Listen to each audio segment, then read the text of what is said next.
Bismillahirrahmanirrahim. Assalamualaikum penonton semua. Hari ini jom kita masuk ke dapur. Apa cerita dapur kita hari ini? Di dapur kita akan memasak resepi rendang kambing belimbing bulu. Langkah pertama, jerang periuk dan masukkan 2 mangkuk air, mangkuk sup. Tutup dan tunggu hingga air mendidih. Rebus buah belimbing bulu. Langkah kedua, belimbing bulu sudah masak, angkat dan ketepikan.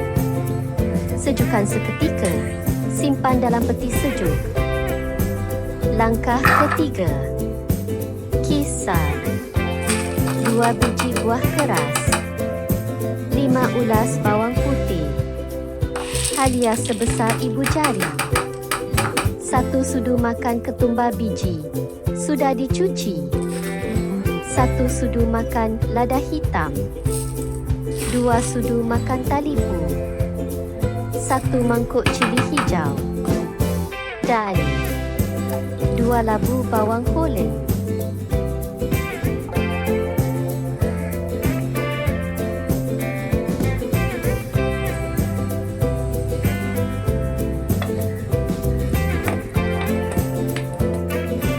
Langkah keempat, dalam periuk yang lain, masukkan 2 mangkuk air dan panaskan.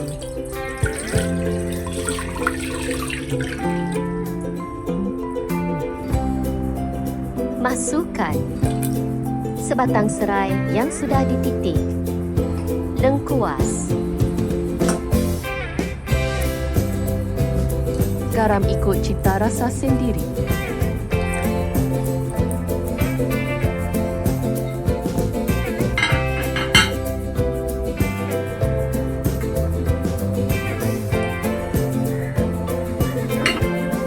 Langkah kelima, setelah air mendidih, angkat penutup periuk.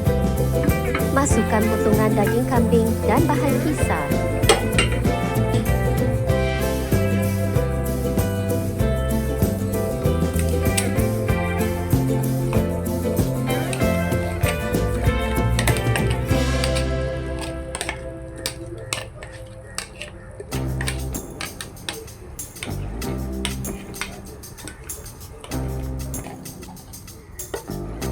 Gaulkan supaya daging menjadi rata.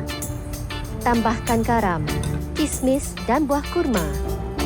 Mengapa saya gunakan kismis dan buah kurma? Supaya kuah menjadi manis secara semula jadi. Ia lebih baik daripada menggunakan gula pasir. Tutup periuk.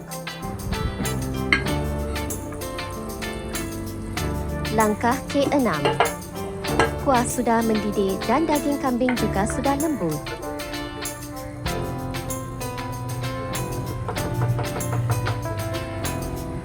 Masukkan santan.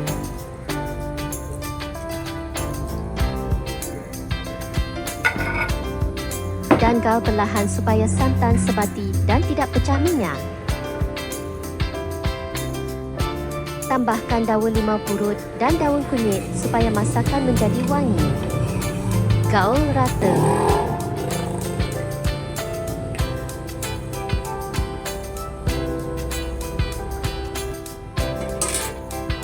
Langkah ke-7. Masukkan buah belimbing bulu yang kita rebus dan sejukkan tadi. Jangan masukkan semua. Sebahagiannya sahaja ikut cita rasa.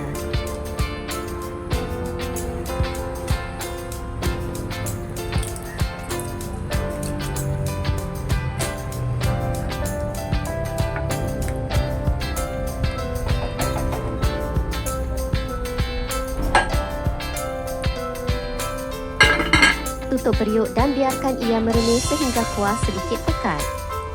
Skim resepi rendang kambing belimbing bulu dari dapur kami. Resepi ini sangat mudah, beraroma dan sesuai dihidangkan bersama nasi panas atau ketupat. Terima kasih kerana menonton hingga ke akhir. Jika suka dengan perkongsian ini, jangan lupa tekan like, komen dan subscribe untuk resepi-resepi seterusnya. Jumpa lagi di dapur kami. Assalamualaikum warahmatullahi wabarakatuh. Alhamdulillah.